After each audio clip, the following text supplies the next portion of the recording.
CR પાટીલે દુકાનોમાં સ્વદેશી સ્ટીકર લગાવ્યા, કહ્યું આપણામાં એકજૂથતા તો હોવી જ જોઈએ, કોઈ પણ દેશ દબાણ લાવીને આપણા દેશને નમાવી ન શકે।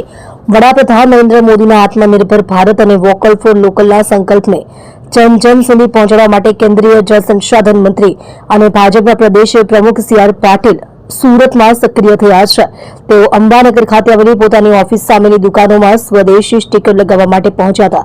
આ દરમિયાન તેમણે દેશનું નામ લીધા વગર એક મહત્વપૂર્ણ નિવેદન આપ્યું, જેમાં તેમણે દેશની આર્થિક સ્વતંત્રતા અને એકજૂથતા પર ભાર મૂક્યો।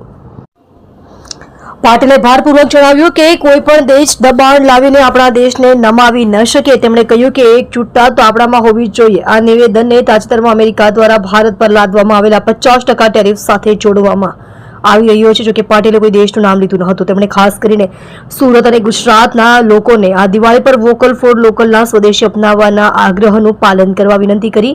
તેમણે વેપારીઓને પણ અપીલ કરી કે સરકારે જીએસટીમાં ઘટાડો કરીને જે લાભ આપ્યો છે તે ગ્રાહકો સુધી પહોંચાડે અને માત્ર પોતાની પાસે જ ન રાખે। પાટીલે કહ્યું કે જીએસટી ઓછો થવાથી ગ્રાહકોને ફાયદો થશે, તેમની ખરીદ શક્તિ વધશે અને આખરે વેચાણમાં વધારો થશે। આનાથી વ્યાપાર ચક્ર ફરી ઝડપથી ગતિમાન બનશે। તેમણે પીએમ મોદીના નેતૃત્વમાં મળેલા તકનો લાભ લેવા અને દેશને આત્મનિર્ભર બનાવવામાં યોગદાન આપવા પર ભાર મૂક્યો હતો।